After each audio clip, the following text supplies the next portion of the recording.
ಅಪ್ಪ ಯೇಸುವೆ, ವಂದನೆ. ಮಹೋನ್ನತನೇ, ನಿನಗೆ ಸ್ತೋತ್ರ ಕರ್ತನೆ. ಹೌದು ರಾಜನೇ ಅಪ್ಪ ಯೇಸುವೆ, ನಮ್ ಸಂತೋಷಕ್ಕೆ ಕಾರಣನು ನೀನು ಕರ್ತನೆ ಅಪ್ಪ ಯೇಸುವೆ. ಹೌದು ರಾಜನೇ, ನಿನ್ನ ಮಕ್ಕಳಾಗಿ ನಾವು ಭಾಗ್ಯವಂತರಾಗಿದ್ದೇವೆ ಕರ್ತನೆ. ಹೌದು ರಾಜನೇ ಅಪ್ಪ ಯೇಸುವೆ, ನಮ್ಮನ್ನೆಲ್ಲರನ್ನು ನಿನ್ನ ಮಕ್ಕಳನ್ನಾಗಿ ಮಾರ್ಪಡಿಸಿ ನೀನು ಸಹಾಯ ಮಾಡಿದ್ದಕ್ಕಾಗಿ ನಿನಗೆ ಸ್ತೋತ್ರ ಕರ್ತನೆ. ಹೌದು ರಾಜನೇ ಅಪ್ಪ ಯೇಸುವೆ, ವಾಕ್ಯ ಭಾಗವನ್ನು ನೀನು ಆಶೀರ್ವದಿಸು, ಸೇವಕರನ್ನು ನೀನು ಆಶೀರ್ವದಿಸು ಕರ್ತನೆ. ಅವರ ಮನಸ್ಸಿನಲ್ಲಿ ದೇವರು ಮಾತಾಡುವಂತೆ ನೀನು ಸಹಾಯ ಮಾಡು ಕರ್ತನೆ. ಹೌದು ರಾಜನೇ, ನಾವು ವಾಕ್ಯವನ್ನು ಕೇಳಿ ಬಿಡುವವರಾಗಿರಬಾರ್ದು ಕರ್ತನೆ. ಅದನ್ನ ಕೇಳಿ ನಮ್ಮ ಜೀವಿತದಲ್ಲಿ ಅಳವಡಿಸಿಕೊಂಡು ನಾವು ಕಾರ್ಯವನ್ನು ಮಾಡ್ಬೇಕು ಕರ್ತನೆ. ಹೌದು ರಾಜನೇ, ಹೌದು ಕರ್ತನೆ. ಅಪ್ಪ ಯೇಸುವೆ, ಸೇವಕರನ್ನ ನಿನ್ನ ಕೈಗೆ ಒಪ್ಪಿಸ್ಕೊಡ್ತಾನೆ ಕರ್ತನೆ. ಅವರ ಮನಸ್ಸಿನಲ್ಲಿ ನೀನ್ ಮಾತಾಡು, ಒಳ್ಳೆ ವಾಕ್ಯವನ್ನು ಕೊಡುವಂತೆ ನೀನ್ ಸಹಾಯ ಮಾಡು ಕರ್ತನೆ. ಮುಂದಿನ ವಾಕ್ಯ ಭಾಗವನ್ನು ನಿನ್ನ ಕೈಗೆ ಒಪ್ಪಿಸಿಕೊಟ್ಟು, ನಮ್ಮೆಲ್ಲರನ್ನ ನಿನ್ನ ಕೈಗೆ ಒಪ್ಪಿಸಿಕೊಟ್ಟು, ಕ್ರಿಸ್ತ ಯೇಸುವಿನ ಹೆಸರಿನಲ್ಲಿ ಪ್ರಾರ್ಥಿಸಿ ಬೇಡಿ ಹೊಂದುತ್ತೇನೆ ಕರ್ತನೆ. ಆಮೇನ್. Amen. Thank you, sister. Yes, Pastor. Thank you. Amen. Amen.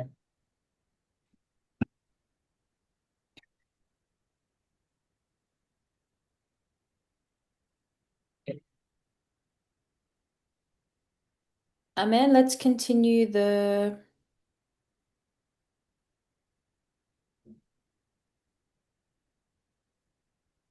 message. Sorry. So we are receiving the message, what is the gospel? ಸುವಾರ್ತೆ ಎಂದರೇನು ಅನ್ನುವಂಥ ಸಂದೇಶವನ್ನ ನಾವು ಕೇಳ್ತಾ ಇದ್ದೀವಿ. And we have gone through the message about the basic gospel message, original man, and who Satan is.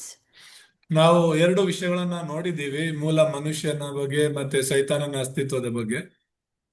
And it's very important that we know who Satan is so that we can have a method and authority to overcome Satan. ಸೈತಾನನು ಯಾರು ಎಂಬುದಾಗಿ ನಾವು ತಿಳ್ಕೊಳ್ಳೋದು ತುಂಬಾ ಮುಖ್ಯವಾಗಿದೆ. ತಿಳ್ಕೊಂಡಾಗ ಮಾತ್ರನೇ ಅವನ ಬಲವನ್ನ, ಅಧಿಕಾರವನ್ನ ನಾವು ಮುರಿಯೋದಕ್ಕೆ ಸಾಧ್ಯವಾಗುತ್ತೆ. Many Christian churches, they don't teach about Satan. They don't even believe that hell is real. But we have to really factually know who our enemy, the devil, is. ತುಂಬಾ ಸಭೆಗಳಲ್ಲಿ ಕ್ರೈಸ್ತರು ಈ ಸೈತಾನನ ಬಗ್ಗೆ ಅವನು ಯಾರು ಏನು ಅಂತ ಹೇಳಿ ಸರಿಯಾಗಿ ಹೇಳ್ಕೊಡೋದಿಲ್ಲ. ಆದ್ರೆ ನಾವು ಅವನ ಬಗ್ಗೆ ತಿಳ್ಕೊಂಡವರಾಗಿ ಅವನನ್ನ ಓಡಿಸುವವರಾಗಿರ್ಬೇಕು. So now we're looking at point number 3. ಈಗ ನಾವು ಮೂರನೇ ವಿಷಯವನ್ನ ನೋಡ್ತಾ ಇದ್ದೀವಿ. This Satan, the devil, he makes us lose hold of the covenant. ಈ ಸೈತಾನನು ನಮ್ಮನ್ನ ದೇವರ ಒಡಂಬಡಿಕೆಯನ್ನ ಬಿಟ್ಟು ಬಿಡುವಂತೆ ಮಾಡುತ್ತಾನೆ. So in Genesis 3:1-6, we know that Satan came to Adam and Eve and he said, if you eat from this tree of knowledge of good and evil, you won't die, you can be like God. ಆದಿಕಾಂಡ 3:1-6 ನಾವು ಆಗಲೇ ನೋಡಿದ ಹಾಗೆ ದೇವರ ಸ್ವರೂಪವನ್ನ ಕಳೆದುಕೊಂಡರೆಂಬುದಾಗಿ ಆ ಸೈತಾನನು ಬಂದು ತಿನ್ನಬಾರದಾಗಿದ್ದಂತ ಆ ಹಣ್ಣನ್ನ ನೀನು ತಿಂದರೆ ದೇವರಂತೆ ಆಗುತ್ತೀಯ ಎಂಬುದಾಗಿ ಹೇಳುತ್ತಾನೆ. So between Adam and Eve and God, there was a covenant that they shouldn't eat from that tree, otherwise they will die, they will lose the image of God. ಆದಮ ಹವ್ವ ಮತ್ತು ದೇವರ ಮಧ್ಯದಲ್ಲಿ ಒಂದು ಒಡಂಬಡಿಕೆ ಮಾಡಿಕೊಂಡಿದ್ರು. ಆ ಒಡಂಬಡಿಕೆ ಏನಂದ್ರೆ ಒಂದು ಹಣ್ಣನ್ನ ತಿನ್ನಬಾರದು ಎಂಬುದಾಗಿ, ತಿಂದರೆ ಅವರು ಸಾಯ್ತಾರೆ, ದೇವರ ಮಹಿಮೆನ ಕಳ್ಕೊಳ್ತಾರೆ. And we know that God's principle of creation is that humankind, we have to be with God. ಆ ಸೃಷ್ಟಿಯ ನಿಯಮ ನಮಗೆ ಗೊತ್ತು. ಮನುಷ್ಯರಾಗಿರುವಂತ ನಾವು ದೇವರೊಂದಿಗೆ ಇರಬೇಕು ಅನ್ನೋದೇ ದೇವರ ಸೃಷ್ಟಿಯ ನಿಯಮ. And when we lose hold of the image of God, we also lose hold of the authority to rule and conquer over everything. ಯಾವಾಗ ನಾವು ದೇವರ ಸ್ವರೂಪವನ್ನ ಕಳ್ಕೊಳ್ತೀವೋ ಅಥವಾ ದೇವರೊಂದಿಗೆ ಇರೋದನ್ನ ನಾವು ಕಳ್ಕೊಳ್ತೀವೋ, ಆಗ ಎಲ್ಲವನ್ನ ಸ್ವಾಧೀನ ಮಾಡಿಕೊಂಡು ದೊರೆತನ ಮಾಡುವಂತ ಅಧಿಕಾರವನ್ನು ಕೂಡ ಕಳ್ಕೊಳ್ತೀವಿ. The power to rule and conquer over everything comes from being with God, having the image of God. ಲೋಕವನ್ನ ನಾವು ಸ್ವಾಧೀನ ಮಾಡಿಕೊಂಡು ದೊರೆತನ ಮಾಡುವಂತ ಅಧಿಕಾರ ನಾವು ದೇವರೊಂದಿಗೆ ಇರುವುದರ ಮೂಲಕನೇ ಬರುತ್ತೆ. And the Bible tells us who is the image of God. 2 Corinthians 4:4. 2 ಕೊರಿಂಥ 4:4 ಆ ದೇವರ ಸ್ವರೂಪ ಯಾರು ಎಂಬುದಾಗಿ ವಚನ ತುಂಬಾ ಸ್ಪಷ್ಟವಾಗಿ ತಿಳಿಸುತ್ತೆ. ಸೃಷ್ಟಿನೇ ಓದ್ತಾಳೆ ಇವತ್ತಿನ ವಚನಗಳನ್ನ. 2 ಕೊರಿಂಥ 4:4. ದೇವರ ಪ್ರತಿರೂಪವಾಗಿರುವ ಕ್ರಿಸ್ತನ ಪ್ರಭಾವವನ್ನು ತೋರಿಸುವ ಮಹಿಮೆಯ ಸುವಾರ್ತೆಯು ಇವರಲ್ಲಿ ಪ್ರಕಾಶಿಸಬಾರದೆಂದು ಈ ಪ್ರಪಂಚದ ದೇವರು ನಂಬಿಕೆಯಿಲ್ಲದವರ ಮನಸ್ಸನ್ನು ಮಂಕು ಮಾಡಿದ್ದಾನೆ. ಸಾಕು. Amen. Amen. So the God of this age, that is small g, the God of this age is Satan. So English ಅಲ್ಲಿ ದೇವರು ಅನ್ನೋದಕ್ಕೆ ಚಿಕ್ಕ ಜಿ ಅನ್ನುವಂತ ಆ ಸ್ಮಾಲ್ ಲೆಟರ್ ಅನ್ನ ಉಪಯೋಗಿಸ್ತಾರೆ. ಹಾಗಾಗಿ ಅದು ಸೈತಾನಿಗೆ ಸಂಬಂಧಪಟ್ಟದ್ದು ಎಂಬುದಾಗಿ ನೋಡಿ.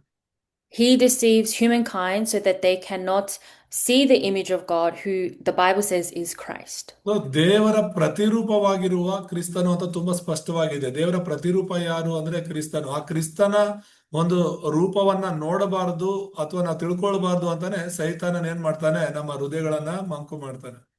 Also Colossians 1:15. ಹಾಗೇನೆ ಕೊಲೋಸಿ 1:15 ಓದೋಣ. ಸ್ಕ್ರೀನ್ ಮೇಲೆ ವಚನ ಬಂದಿರುತ್ತೆ, ಮುಂಚಿತವಾಗಿ ತೆಗೆದಿಟ್ಕೊಳ್ಳೋಣ. ಕೊಲೋಸಿ 1:15.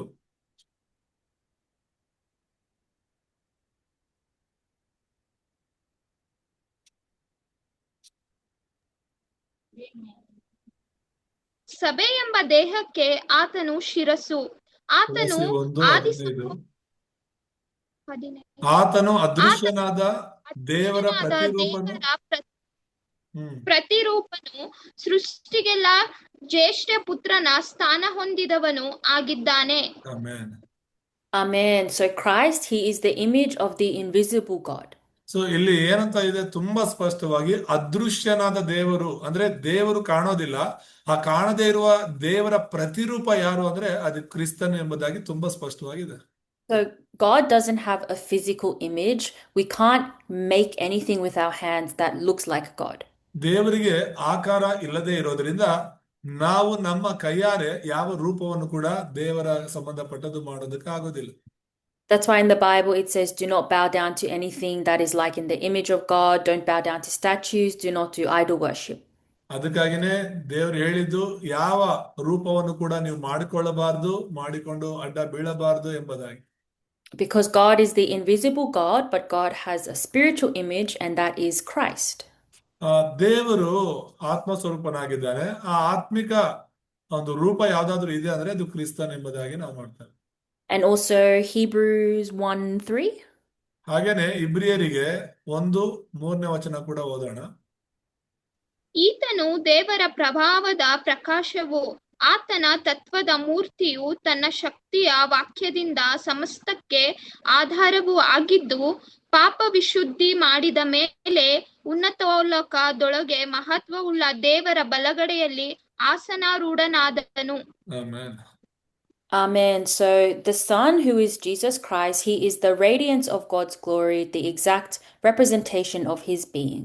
ತುಂಬಾ ಸ್ಪಷ್ಟವಾಗಿ ಹೇಳೋದೇನಂದ್ರೆ ಇಲ್ಲಿ ದೇವರು ದೇವರ ಪ್ರಭಾವದ ಪ್ರಕಾಶ ಯೇಸು ಕ್ರಿಸ್ತನಾಗಿದ್ದಾನೆ, ತತ್ವದ ಮೂರ್ತಿ ಆತನಾಗಿದ್ದಾನೆ, ಆತನ ಶಕ್ತಿಯ ವಾಕ್ಯದಿಂದ ಸಮಸ್ತೆಗೆ ಆಧಾರವೂ ಆಗಿದ್ದಾನೆ, ಪಾಪ ವಿಶುದ್ಧಿ ಮಾಡಿದ ಮೇಲೆ ಉನ್ನತ ಲೋಕದೊಳಗೆ ಆತನು ದೇವರ ಬಲಗಡೆಯಲ್ಲಿ ಕೂತಿದ್ದಾನೆ ಎಂಬುದಾಗಿ ನೋಡ್ತೇವೆ. So we were created in the image of God. We were created with the Spirit of Christ inside of us. That is the original man, original humankind. ನಾವು ಕೂಡ ಆತ್ಮಿಕವಾಗಿ ಸೃಷ್ಟಿಯಾಗಿದ್ದೇವೆ. ದೇವರ ಸ್ವರೂಪದಲ್ಲಿ ನಾವು ಸೃಷ್ಟಿಯಾಗಿದ್ದೇವೆ. ಒಳಗಡೆ ನಾವು ದೇವರ ಪ್ರತಿರೂಪವಾಗಿದ್ದೇವೆ. And when we have the image of God, when we have Christ, we have true joy, true peace. We can rule and conquer over everything. ಕ್ರಿಸ್ತನು ನಮ್ಮಲ್ಲಿ ಇರುವಾಗ ನಾವು ಎಲ್ಲವನ್ನ ಸ್ವಾಧೀನ ಮಾಡಿಕೊಂಡು ಆತ್ಮಿಕವಾಗಿ ಆಡಳಿತ ಮಾಡಬಹುದು. But Satan, the devil, he makes us lose hold of the covenant. He makes us lose hold of Christ. ಆದ್ರೆ ಈ ಸೈತಾನನ್ ಏನ್ ಮಾಡ್ತಾನಂದ್ರೆ ದೇವರು ನಮ್ಮೊಂದಿಗೆ ಮಾಡಿಕೊಂಡಿರುವಂತಹ ಒಡಂಬಡಿಕೆಯನ್ನ ಕಳೆದುಕೊಳ್ಳುವಂತೆ ಮಾಡ್ತಾನೆ. His main aim from the beginning, especially when he deceived Adam and Eve, was to really make them lose hold of the blessing of being with God. So ಆ ಸೈತಾನನು ಮೊದಲನೇದಾಗಿ ಮಾಡಿದ್ದೇನೆಂದ್ರೆ ಆದಾಮ ಅವರನ್ನ ಯಾಮಾರಿಸಿದ್ದು, ಪಾಪದಲ್ಲಿ ಬೀಳಿಸಿದ್ದು ಏನಕ್ಕೆ ಅಂದ್ರೆ ಅವರು ದೇವರೊಂದಿಗೆ ಇರುವಂತಹ ಆ ಆಶೀರ್ವಾದವನ್ನ ಕಳ್ಕೊಳ್ಳುವಂತೆ ಮಾಡಿದ್ರು. So now, because of original sins, Romans 3:23 and Romans 3:10, it says that there is no one righteous, not even one. ಆ ಮೂಲ ಮನುಷ್ಯನನ್ನ ಮೂಲ ಪಾಪದಲ್ಲಿ ಬೀಳಿಸಿ ದೇವರಿಂದ ದೂರ ಮಾಡ್ತಾರೆ. ಮೂಲ ಪಾಪ ಅಂದ್ರೇನೆ ರೋಮ 3:23 ಮತ್ತೆ 10 ಹೇಳುವಂತದ್ದು, ನೀತಿವಂತನೂ ಇಲ್ಲ, ಒಬ್ಬನಾದರೂ ಇಲ್ಲ, ಎಲ್ಲರೂ ಪಾಪಿಗಳೇ ಎಂಬುದಾಗಿ. We are not born righteous. We are born spiritually dead. ನಾವು ಆತ್ಮಿಕವಾಗಿ ಹುಟ್ಟಿಲ್ಲ, ನಾವು ಹುಟ್ಟಿದಾಗಲೇ ಆತ್ಮಿಕವಾಗಿ ಸತ್ತಂತ ಸ್ಥಿತಿಯಲ್ಲಿ ಹುಟ್ಟಿದ್ದೇವೆ.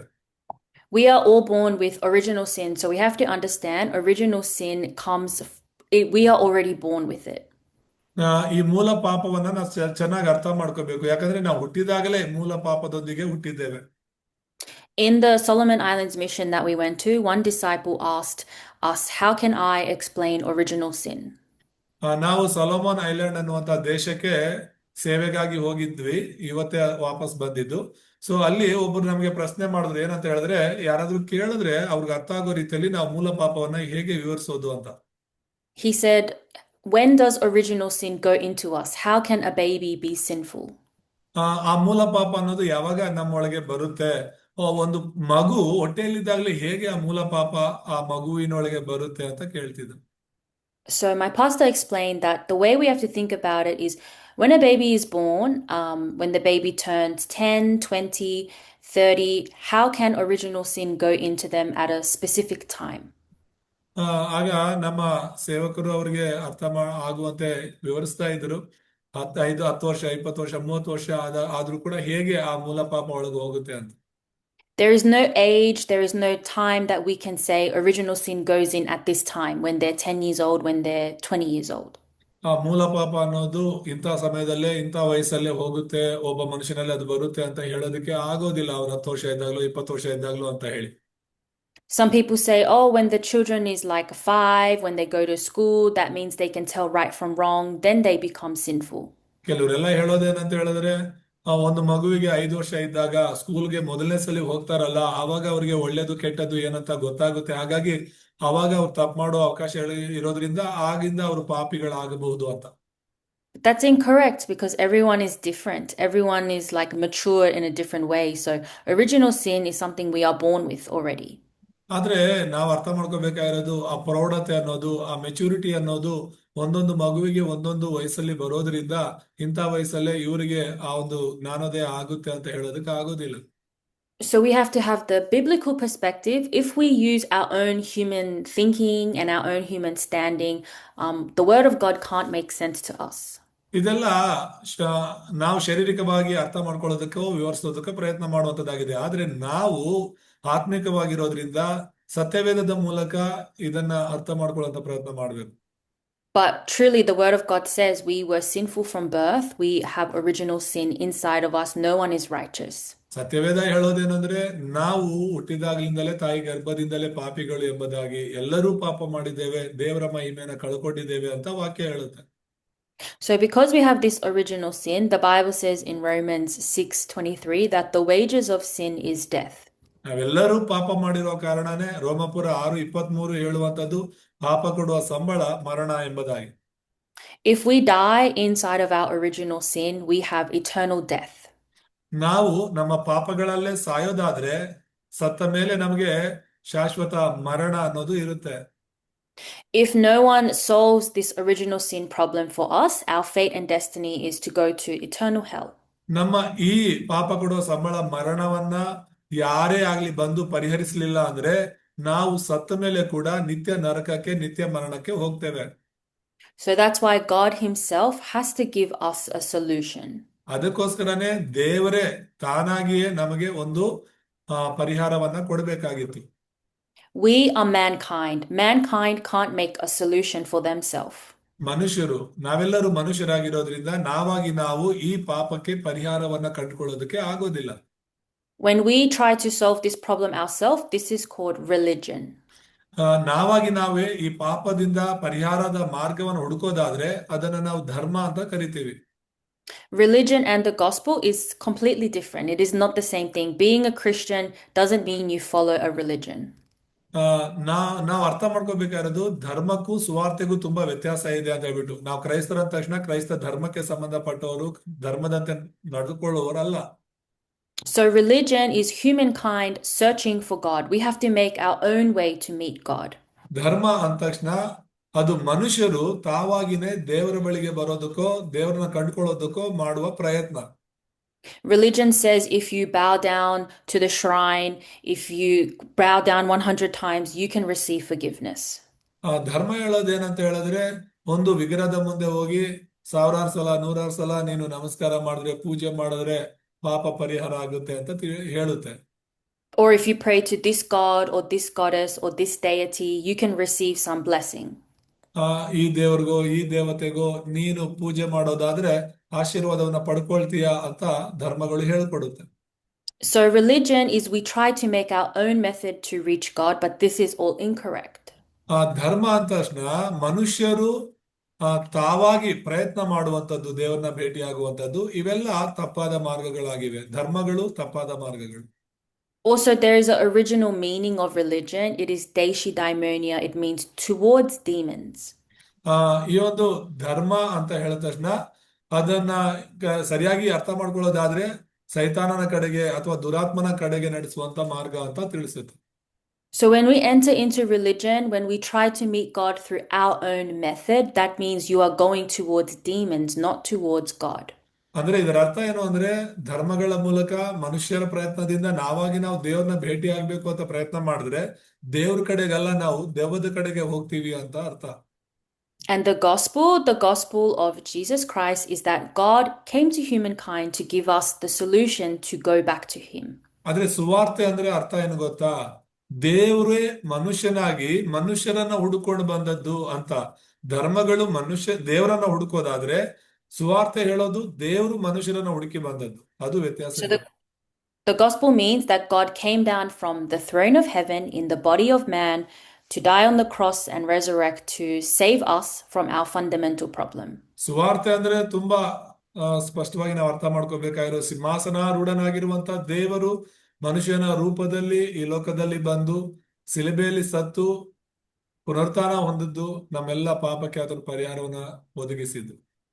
And the method of our salvation, the method for us to be redeemed to God, is through the shedding of the blood. ನಾವು ಬಿಡುಗಡೆ ಹೊಂದೋದು, ದೇವರ ಮಕ್ಕಳಾಗಿ ಮಾರ್ಪಡೋದು ಅಂದ್ರೆ ರಕ್ತ ಬಲಿ ಮೂಲಕ ಮಾತ್ರನೇ. So there is the mystery of the blood covenant through the Bible. It talks about when there is shedding of blood, there is the forgiveness of sins, that we can't be redeemed without the shedding of blood. ಸತ್ಯವೇದ ಪೂರ್ತಿ ನಮ್ಗೆ ಹೇಳೋದೇನಂದ್ರೆ ಈ ರಕ್ತ ಬಲಿಯ ಬಗ್ಗೆ ತಿಳಿಸುತ್ತೆ. ಯಾಕಂದ್ರೆ ರಕ್ತ ಬಲಿ ಇಲ್ಲದೆ ಪಾಪ ಪರಿಹಾರ ಇಲ್ಲ ಅಂತ ಸತ್ಯವೇದ ನಮಗೆ ತಿಳಿಸುತ್ತೆ. So let's read Hebrews 9:22. ಇಬ್ರಿಯರಿಗೆ ಬರೆದ ಪತ್ರಿಕೆ 9:22 ವಚನವನ್ನ ಓದ್ಕೊಳ್ಳೋಣ.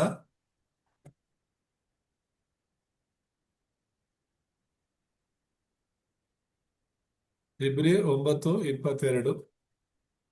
ಧರ್ಮಶಾಸ್ತ್ರದ ಪ್ರಕಾರ ಸ್ವಲ್ಪ ಕಡಿಮೆ ಎಲ್ಲಾ ವಸ್ತುಗಳು ರಕ್ತದಿಂದಲೇ ಶುದ್ಧೀಕರಿಸಲ್ಪಡುವವು, ರಕ್ತಧಾರೆ ಇಲ್ಲದೆ ಪಾಪ ಪರಿಹಾರ ಉಂಟಾಗುವುದಿಲ್ಲ. Amen.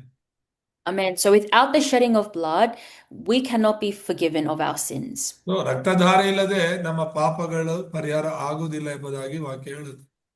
But this is not just any blood, it is the blood of the Messiah, the blood of Christ. ಇದು ಬೇರೆ ಯಾರ ರಕ್ತವೂ ಅಲ್ಲ, ಕ್ರಿಸ್ತನ ರಕ್ತ, ನಮ್ಮ ರಕ್ಷಕನ ರಕ್ತವಾಗಿದೆ. So let's also read Hebrews 9:12. ಹಾಗೇನೆ ಅದೇ 9ನೇ ಅಧ್ಯಾಯದಲ್ಲಿ 12ನೇ ವಚನ ಓದ್ಕೊಳ್ಳೋಣ. ಹೋತಗಳ ಮತ್ತು ಹೋರಿಕರಗಳ ರಕ್ತವನ್ನು ತೆಗೆದುಕೊಳ್ಳದೆ ಸ್ವಂತ ರಕ್ತವನ್ನೇ ತೆಗೆದುಕೊಂಡು ನಮಗೋಸ್ಕರ ನಿತ್ಯ ವಿಮೋಚನೆಯನ್ನು ಸಂಪಾದಿಸಿಕೊಂಡವನಾಗಿ ಒಂದೇ ಸಾರಿ ದೇವರ ಸನ್ನಿಧಾನಕ್ಕೆ ಪ್ರವೇಶಿಸಿದನು. Amen. Amen. So in order for the priest to enter into the most holy place to offer the sacrifice, he had to shed the blood of the animals. ಒಬ್ಬ ಮಹಾಯಾಜಕ ದೇವರ ಮಹಾಪರಿಶುದ್ಧ ಸ್ಥಳಕ್ಕೆ ಹೋಗ್ಬೇಕು ಅಂದ್ರೆ ಪಾಪ ಪರಿಹಾರಕ್ಕಾಗಿ ದನ ಕರುಗಳ ರಕ್ತದಿಂದ ಅವರು ಪ್ರವೇಶಿಸಬೇಕಾಗಿತ್ತು. But the blood of the animals is not saying that I'm offering the blood of the animal. The blood of the animal represents that I'm holding on to the blood of Christ. ದನ ಕರುಗಳ ರಕ್ತದಿಂದ ನಮ್ಮ ಪಾಪ ಪರಿಹಾರ ಆಗೋದಿಲ್ಲ. ಆದ್ರೆ ಅದು ಏನನ್ನ ಸೂಚಿಸ್ತಿತ್ತು ಹಳೆ ಒಡಂಬಡಿಕೆಯಲ್ಲ ಅಂದ್ರೆ ನಾನು ರಕ್ತದ ಒಡಂಬಡಿಕೆನ ಹಿಡ್ಕೊಂಡಿದ್ದೇನೆ, ಮುಂದೆ ಕ್ರಿಸ್ತನ ಅದನ್ನ ಮಾಡ್ತಾರಲ್ಲ ಅದನ್ನ ಹಿಡ್ಕೊಂಡಿದ್ದೇನೆ ಅಂತ ಸೂಚಿಸುತ್ತೆ. So that's why the Bible verse says that he didn't enter by the means of blood of goats and calves. It means it's not about the blood of the animals, but through his own blood. ಅದಕ್ಕೆ 12ನೇ ವಚನ ತುಂಬಾ ಸ್ಪಷ್ಟವಾಗಿ ಹೇಳೋದು, ಇದು ಹೋತಗಳ ಮತ್ತು ಹೋರಿಕರಗಳ ರಕ್ತ ಅಲ್ಲ, ತನ್ನ ಸ್ವಂತ ರಕ್ತದಿಂದಲೇ ಆತನು ಆ ಒಂದು ಸ್ಥಳಕ್ಕೆ ದೇವರ ಸನ್ನಿಧಾನಕ್ಕೆ ಪ್ರವೇಶಿಸಿದರೆಂಬುದಾಗಿ. So that's why it says, thus obtaining eternal redemption. ಏನಕ್ಕೆ ಆತನು ಒಂದು ದೇವರ ಸನ್ನಿಧಿಯಲ್ಲಿ ಸ್ವಂತ ರಕ್ತದಿಂದ ಹೋದ್ರು ಅಂತ ಹೇಳಿದ್ರೆ ನಮಗೋಸ್ಕರ ನಿತ್ಯ ವಿಮೋಚನೆಯನ್ನ ಸಂಪಾದಿಸಿಕೊಳ್ಳೋದಕ್ಕೋಸ್ಕರ ಎಂಬುದಾಗಿ. So what it means is every year they have to go into the most holy place to offer the sacrifice. So every year continuously go in giving the blood of the animals. ಇಸ್ರಾಯೇಲರಲ್ಲಿದ್ದಂತ ಒಂದು ಪದ್ಧತಿ ಏನಂತ ಹೇಳಿದ್ರೆ ವರ್ಷಕ್ಕೊಂದ್ಸಲ ಪ್ರತಿಯೊಬ್ಬರ ಪಾಪಗಳಿಗೋಸ್ಕರ ಕೂಡ ರಕ್ತದಿಂದ ಆ ಒಂದು ಕರುಗಳ ರಕ್ತದಿಂದ ಅವ್ರು ಏನ್ ಮಾಡ್ತಾ ಇದ್ರು, ಮಹಾಪರಿಶುದ್ಧ ಸ್ಥಳಕ್ಕೆ ಹೋಗ್ತಾ ಇದ್ರು. But it's saying that Jesus shed his blood once and for all, giving us eternal redemption. So we don't have to offer the sacrifice of the animals anymore. ಆದ್ರೆ ಇಲ್ಲಿ ಈ ವಚನ ತುಂಬಾ ಮುಖ್ಯವಾದದ್ದು, ಅರ್ಥ ಮಾಡ್ಕೊಳ್ಳಿ. ನಿತ್ಯ ವಿಮೋಚನೆಯನ್ನ ಸಂಪಾದನೆ ಮಾಡ್ಕೊಳ್ಳೋದಕ್ಕೆ ಕ್ರಿಸ್ತನು ಒಂದೇ ಸಾರಿ ಸತ್ತು ದೇವರ ಸನ್ನಿಧಾನಕ್ಕೆ ಪ್ರವೇಶಿಸಿದ್ರು ಅಂತ ತನ್ನ ರಕ್ತದಿಂದ. What it means is Jesus finished it all. Jesus finished the requirement of the law that we have to do many things to receive salvation. So ಈ ಒಂದು ಹಳೆ ಒಡಂಬಡಿಕೆಯಲ್ಲಿ ರಕ್ಷಣೆ ಹೊಂದಿಕೊಳ್ಳಲು ಅನೇಕ ಕಾರ್ಯಗಳನ್ನ ನಾವು ಮಾಡಬೇಕಾಗಿತ್ತು. ಅದನ್ನೆಲ್ಲ ಯೇಸು ಕ್ರಿಸ್ತನು ಮಾಡಿ ಮುಗಿಸಿದ್ದಾರೆ. People think that I have to be a good person, I have to be holy, I have to do many good deeds to make God happy. That is all religion. ಜನ ಮಾತಾಡ್ಕೊಳ್ಳೋದೇನಂತ ಹೇಳಿದ್ರೆ, ನಾವು ದೇವ್ರನ್ನ ಮೆಚ್ಚಿಸಬೇಕು ಅಂದ್ರೆ, ದೇವ್ರಿಗೆ ಇಷ್ಟವಾಗಿರ್ಬೇಕು ಅಂದ್ರೆ ಅನೇಕ ಕಾರ್ಯಗಳನ್ನ ಕೆಲಸಗಳನ್ನ ಮಾಡ್ಬೇಕಾಗುತ್ತೆ ಅಂತ. ಆದ್ರೆ ಅವೆಲ್ಲವೂ ಕೂಡ ಧರ್ಮವಾಗಿದೆ. The gospel of Jesus Christ of salvation is that we have eternal redemption through the blood of Christ. ಆದ್ರೆ ಸುವಾರ್ತೆ ಹೇಳೋದೇನು ಅಂತ ಹೇಳಿದ್ರೆ, ಯೇಸು ಕ್ರಿಸ್ತನ ಮೂಲಕ ನಮಗೆ ಶಾಶ್ವತವಾದ ನಿತ್ಯವಾದ ರಕ್ಷಣೆಯನ್ನ ಹೊಂದ್ಕೊಂಡಿದ್ದೇವೆ ಅಂತ. So we have to really make this message my message. ಈ ಸುವಾರ್ತೆಯನ್ನ, ಸಂದೇಶವನ್ನ ನನ್ನ ಸುವಾರ್ತೆಯನ್ನಾಗಿ ನಾವು ಮಾಡ್ಕೋಬೇಕು. What I'm saying is you guys can read the Bible verses, you can know many things, but if you don't apply this to your life, to your problems, you can never receive true healing as a witness. ಅಂದ್ರೆ ನಾವು ಅನೇಕ ವಚನಗಳನ್ನ ಓದ್ಬೋದು, ಅನೇಕ ಸತ್ಯವೇದದ ವಚನಗಳನ್ನ ಕಂಠಪಾಠ ಮಾಡ್ಕೊಳ್ಬಹುದು, ಆದ್ರೂ ಕೂಡ ಸರಿಯಾದ ಒಂದು ಸ್ವಸ್ಥತೆಯನ್ನು ನಾವು ಪಡ್ಕೊಳ್ಳೋದಕ್ಕೆ ಆಗೋದಿಲ್ಲ. So I can read the Bible verse that says Jesus gave me eternal redemption and I can just say, oh, that's very nice. ನಾನು ಈಗ ಓದ್ಕೊಂಡಂತ ವಚನ ನಿತ್ಯ ವಿಮೋಚನೆಗಾಗಿ ಯೇಸು ಕ್ರಿಸ್ತನು ತನ್ನ ರಕ್ತವನ್ನು ಸುರಿಸಿದ್ರು ಅಂತ ಹೇಳಿ ನಾನು ಓದ್ಬಿಟ್ಟು ಅದನ್ನ ಸರಿಯಾಗಿ ಅರ್ಥ ಮಾಡ್ಕೊಳ್ದೆ ಬಿಟ್ಬಿಡೋದ್ರಲ್ಲಿ ಅರ್ಥ ಏನು? Or I can read it and I can think, wow, Jesus Christ truly saved me from the curse of the law, from being bound by religion. How thankful am I? ಅದನ್ನೇ ಅರ್ಥ ಮಾಡ್ಕೊಂಡು, ಹೌದು, ಯೇಸು ಕ್ರಿಸ್ತನು ನನ್ನನ್ನ ಎಲ್ಲ ಧರ್ಮದಿಂದಲೂ ಎಲ್ಲ ಪಾಪದಿಂದಲೂ ನಿತ್ಯವಾಗಿ ಅದನ್ನು ಬಿಡಿಸಿದ್ದಾನೆ, ಇದೆಷ್ಟು ಒಳ್ಳೆ ಸಂದೇಶ ಅಂತ ಹೇಳಿ ನಾನು ಅದನ್ನ ಅರ್ಥ ಮಾಡ್ಕೊಂಡು ಓದುವಾಗ ದೇವ್ರಿಗೆ ನಾನು ಎಷ್ಟು ಆದ್ರೂ ಕೃತಜ್ಞತೆ ಸಲ್ಲಿಸಬಹುದು. And truly through the blood of Jesus Christ I have eternal redemption, I have eternal life. ಯೇಸು ಕ್ರಿಸ್ತನ ಈ ನಿತ್ಯ ವಿಮೋಚನೆ ಕಾರ್ಯದಿಂದ ನಿತ್ಯ ವಿಮೋಚನೆಯನ್ನ, ನಿತ್ಯ ರಕ್ಷಣೆಯನ್ನ ನಾವು ಹೊಂದ್ಕೊಂಡಿದ್ದೇವೆ. But even that we have to think, because Jesus gave me true salvation, what do I have to do? ಯೇಸು ಕ್ರಿಸ್ತನು ನಮಗೆ ನಿತ್ಯ ವಿಮೋಚನೆಯನ್ನ, ರಕ್ಷಣೆಯನ್ನ ಕೊಟ್ಟ ಮೇಲೆ ನಾವೇನು ಮಾಡಬೇಕು ಅದಕ್ಕೋಸ್ಕರ? Through this mission that we recently went to in Solomon Islands, I really realized that my life doesn't belong to me. ನಾನು ಈಗೇನು ಸೇವೆಗಂತ ಮಿಷನ್ ಟ್ರಿಪ್ಗಂತ ಹೋಗಿದ್ವಿ ಸೊಲೊಮನ್ ಐಲ್ಯಾಂಡ್ಗೆ. ಈ ವಾರದ ಈ ಸೇವೆಯ ಪ್ರಯಾಣದಿಂದ ತಿಳ್ಕೊಂಡಿದ್ದೇನಂದ್ರೆ, ನನ್ನ ಜೀವನ ನನಗೆ ಸಂಬಂಧಪಟ್ಟದ್ದಲ್ಲ, ಅದು ದೇವ್ರಿಗೆ ಸಂಬಂಧಪಟ್ಟದ್ದು ಅಂತ. When your life belongs to yourself, you do whatever you want. You don't care about the plan of God and you just follow your own plan, your own desire. ನಿನ್ನ ಜೀವನ ನಿನಗೆ ಸಂಬಂಧಪಟ್ಟದ್ದು, ನನ್ನ ಜೀವ, ನನ್ನ ಲೈಫ್, ನನ್ನ ಇಷ್ಟ ಅಂತ ಹೇಳಿ ನೀನು ಯೋಚನೆ ಮಾಡೋದಾದ್ರೆ ನೀನು ದೇವ್ರಿಗೆ ಸಂಬಂಧಪಟ್ಟದ್ದು, ದೇವ್ರಿಗೆ ಇಷ್ಟವಾದದ್ದು ಯಾವುದನ್ನು ನೀನು ಮಾಡಕ್ ಹೋಗಲ್ಲ. But what I realized is that Jesus Christ, he saved me. He purchased my soul, my redemption through his own blood. ನಾನೇನ್ ಅರ್ಥ ಮಾಡ್ಕೊಂಡೆ, ಯೇಸು ಕ್ರಿಸ್ತನು ತನ್ನ ಸ್ವಂತ ರಕ್ತದಿಂದ ನನ್ನನ್ನ ಕೊಂಡುಕೊಂಡಿದ್ದಾನೆ, ನನ್ನ ಆತ್ಮವನ್ನು ಆತನು ಬಿಡುಗಡೆ ಮಾಡಿ ಕೊಂಡುಕೊಂಡಿದ್ದಾನೆ. And actually I am creation. I'm created by God. I shouldn't have my own thoughts, my own will, my own desire. ದೇವರೇ ನನ್ನನ್ನ ತನ್ನ ಸ್ವರೂಪದಲ್ಲಿ ತನ್ನ ಇಷ್ಟದ ಪ್ರಕಾರ ಸೃಷ್ಟಿ ಮಾಡಿದ್ದಾರೆ. ಹಾಗಾಗಿ ನನ್ನ ಸ್ವಂತ ಆಲೋಚನೆ, ನನ್ನ ಸ್ವಂತ ಉದ್ದೇಶ, ನನ್ನ ಸ್ವಂತ ಗುರಿಗಳು ಅಂತ ನಾನು ಹೊಂದ್ಕೋಬಾರ್ದು ಅಂತ ತಿಳ್ಕೊಂಡು. So how can I be used? How can I truly be used for God's desire of this age, which is world evangelization?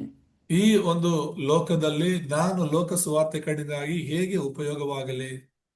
So what I realize is like preparing our vessel, having a big vessel is very important.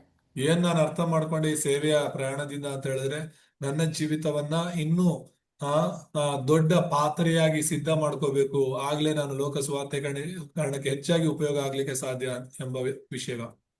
And also having the gospel as my own gospel is very important. My own gospel, my own answers for my life, my own answers for my own problem. ಮತ್ತೆ ಈ ಸುವಾರ್ತೆಯನ್ನ ನನ್ನ ಸ್ವಂತ ಸುವಾರ್ತೆ, ಈ ಸುವಾರ್ತೆಯನ್ನ ನನ್ನ ಜೀವಿತದ ಸುವಾರ್ತೆಯಾಗಿ ನನ್ನ ಎಲ್ಲ ಸಮಸ್ಯೆಗಳಿಗೆ ಪರಿಹಾರವಾಗಿ ನಾನು ಇದನ್ನ ಹಿಡ್ಕೋಬೇಕು.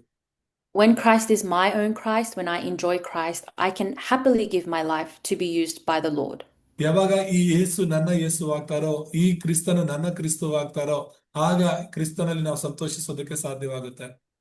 But when I don't enjoy the gospel, I'm always clashing with my own thoughts, with my own desire, my own human thinking. ಯಾವಾಗ ಸುವಾರ್ತೆಯಲ್ಲಿ ನಾವು ಆನಂದಿಸೋದಿಲ್ವೋ, ಆಗ ನಮ್ಮ ಸ್ವಂತ ಆಲೋಚನೆಗಳಿಂದಲೇ ನಾವು ತುಳಿತಕ್ಕೊಳಗಾಗ್ತಿರ್ತೀವಿ. So Jesus Christ truly came as the blood of the covenant. Matthew 26:28. ಇಲ್ಲಿ ನಾವು ಮತ್ತಾಯ 26:28 ನೋಡುವಾಗ ಆತನು ಒಡಂಬಡಿಕೆಯ, ಇದು ನನ್ನ ರಕ್ತ, ಒಡಂಬಡಿಕೆಯ ರಕ್ತ ಎಂಬುದಾಗಿ ಹೇಳೋದನ್ನ ನೋಡ್ತೇವೆ. ಮತ್ತಾಯ 26:28.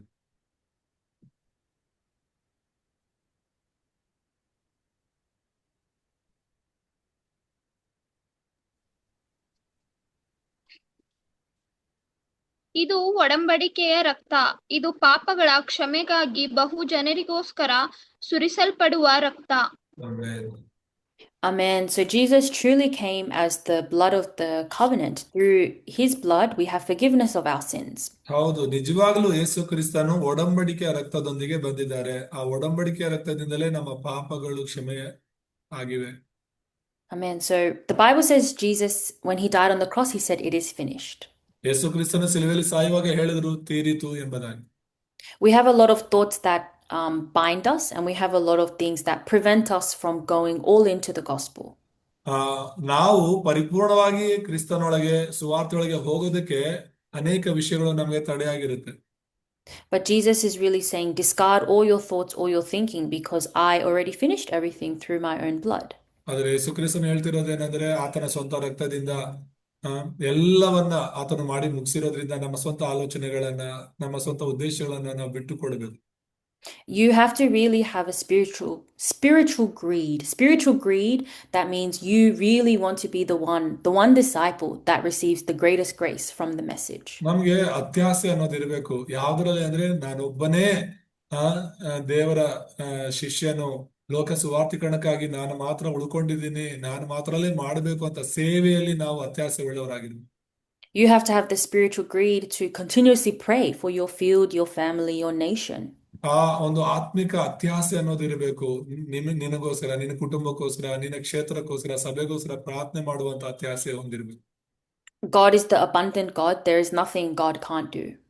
ದೇವರು ಆತನು ಸಮೃದ್ಧಿಯುಳ್ಳ ದೇವರು, ಆತನಿಗೆ ಆಗದೇ ಇರುವಂತ ಕಾರ್ಯ ಯಾವುದೂ ಇಲ್ಲ. But if we don't hold to the word, if we don't pray, if we don't gather together to listen to the message, pray together, then we are limiting ourselves. We are limiting the work that God can do for us. ನಾವು ದೇವರನ್ನ ಹಿಡ್ಕೊಳ್ಳದೆ, ದೇವರ ಒಡಂಬಡಿಕೆನ ಹಿಡ್ಕೊಳ್ಳದೆ, ದೇವ್ರಿಗಾಗಿ ನಾವು ಕೂಡಿ ಬರದೆ, ದೇವ್ರಿಗಾಗಿ ನಾವೇನು ಮಾಡದೆ ಇರುವಾಗ ದೇವ್ರ ಕಾರ್ಯಗಳನ್ನ ನೋಡಕ್ಕಾಗಲ್ಲ. ದೇವರನ್ನ ಮತ್ತೆ ನಮ್ಮನ್ನ ನಾವು ಸಮಸ್ಯೆಗಿಂತ, ಪರಿಸ್ಥಿತಿಗಳಿಗಿಂತ ಚಿಕ್ಕದಾಗಿ ಮಾಡ್ಕೊಳ್ತೀವಿ. So we have to wake up, really realize how is Satan making me lose hold of this covenant? ಈ ಸೈತಾನನು ಹೇಗೆ ನಮ್ಮನ್ನ ದೇವರ ಒಡಂಬಡಿಕೆ ಹಿಡ್ಕೊಳ್ಳದೆ ಮಾಡ್ತಿದ್ದಾನೆ ಅನ್ನೋದನ್ನ ನಾವು ಅರ್ಥ ಮಾಡ್ಕೋಬೇಕು. How can I break free from Satan's lies and deception? ಈ ಸೈತಾನನ ಸುಳ್ಳುಗಳಿಂದ, ಸೈತಾನನ ಮೋಸದಿಂದ ಹೇಗೆ ನನ್ನನ್ನ ನಾನು ತಪ್ಪಿಸ್ಕೊಳ್ಬಹುದು ಅನ್ನೋದನ್ನ ನೋಡ್ಬೇಕು. Really, the method is you have to enter into the word. You have to continuously meditate on the Bible verses. ಅದಕ್ಕೆ ಒಂದೇ ಒಂದು ಮಾರ್ಗ ಏನಂದ್ರೆ, ಕ್ರಿಸ್ತನ ಒಳಗಡೆ ನಾವು ಸಂಪೂರ್ಣವಾಗಿ ಹೋಗೋದು, ದೇವರ ವಾಕ್ಯವನ್ನ ನಾವು ಆಳವಾಗಿ ಧ್ಯಾನ ಮಾಡೋದು. We have to really pray. We have to connect to the throne of God when we pray and communicate with God. ನಾವು ಪ್ರಾರ್ಥಿಸುವಾಗಲೆಲ್ಲ ದೇವರ ಸಿಂಹಾಸನದೊಂದಿಗೆ ಜೋಡಣೆಯಾಗಿ ಪ್ರಾರ್ಥಿಸಬೇಕು.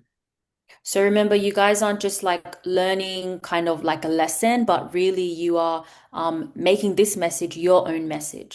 ನೀವಿದನ್ನ ಒಂದು ಸಂದೇಶವಾಗಿನೋ, ನಿಮಗೊಂದು ಪಾಠವಾಗಿನೋ ಕೇಳ್ತಾ ಇರ್ಬೋದು, ಆದ್ರೆ ಇದನ್ನ ನಿಮ್ಮ ಸುವಾರ್ತೆಯನ್ನಾಗಿ ಮಾಡ್ಕೊಂಡಾಗ ಆಶೀರ್ವಾದ ಹೊಂದುತ್ತೀರಾ. And then you have to relay this message to the people that you meet, the people that really want to be imprinted. ಮತ್ತೆ ಈ ಒಂದು ಸಂದೇಶವನ್ನ ನೀವು ಬೇರೊಬ್ಬರಿಗೂ ಕೂಡ ಯಾರಿಗೆಲ್ಲ ಹೇಳಕ್ಕೆ ಅವಕಾಶ ಇದೆಯೋ ಅವ್ರಿಗೆಲ್ಲ ನೀವು ಹೇಳೋ ಪ್ರಯತ್ನ ಮಾಡಿದ್ರೆ. So you have to continuously pray for your nation, all the surrounding areas around you. You have to really challenge towards God. ನಿಮಗೋಸ್ಕರ ಮತ್ತೆ ಸುತ್ತಲೂ ಇರುವಂತಹ ನಿಮ್ಮ ಒಂದು ಕ್ಷೇತ್ರಗಳಿಗೋಸ್ಕರ, ದೇಶಕ್ಕೋಸ್ಕರ ನೀವು ಪ್ರಾರ್ಥಿಸ್ಬೇಕು. So, like I said, you have a spiritual greed. For me, I'm always spiritually greedy. Like, Lord, please give me the greatest grace. Let me receive the greatest answers from the word. ನಮ್ಮೆಲ್ಲರಿಗೂ ಕೂಡ ಆತ್ಮಿಕ ಒಂದು ಅತ್ಯಾಸೆ ಅನ್ನೋದು ಇರಬೇಕು. ನನಗೂ ಕೂಡ ತುಂಬಾ ಆತ್ಮಿಕ ಅತ್ಯಾಸೆ ಇರೋದೇನು ಅಂದ್ರೆ, ದೇವರೇ ನನಗೆ ಯಥೇಚ್ಛವಾದ ನಿಮ್ಮ ಕೃಪೆಯನ್ನ ಕೊಡಿರಿ, ನಾನು ಈ ಸುವಾರ್ತೆಯನ್ನು ಅನೇಕರಿಗೆ ಸಾರಲಿಕ್ಕೆ ಸಹಾಯ ಮಾಡಿ ಅನ್ನೋದು. Amen. So let's conclude the message with the prayer. ಪ್ರಾರ್ಥನೆಯೊಂದಿಗೆ ಮುಗಿಸ್ಕೊಳ್ಳೋಣ. ನಮ್ಮನ್ನ ಬಹಳವಾಗಿ ಪ್ರೀತಿಸುವಂತ ನಮ್ಮ ತಂದೆಯಾದ ದೇವರೇ, ಕೊಟ್ಟಂತ ಒಳ್ಳೆ ಅವಕಾಶಕ್ಕಾಗಿ ಸ್ತೋತ್ರ. ಕೇಳಿದಂತ ವಾಕ್ಯದ ಮೂಲಕ ನಮ್ಮನ್ನ ಆಶೀರ್ವಾದ ಮಾಡಿ, ವಾಕ್ಯ ಕೊಟ್ಟ ನಿನ್ನ ಮಗಳನ್ನು ಆಶೀರ್ವಾದ ಮಾಡಿ, ಬರುವ ವಾರದಲ್ಲಿ ಮತ್ತೆ ನಾವು ಕೂಡಿ ಬರುವ ತನಕ ಜೊತೆ ಇರಿ. ಕ್ರಿಸ್ತನಾದ ಯೇಸುವಿನ ನಾಮದಲ್ಲಿ ಪ್ರಾರ್ಥಿಸ್ತೇನೆ ತಂದೆ. ಆಮೆನ್. Amen.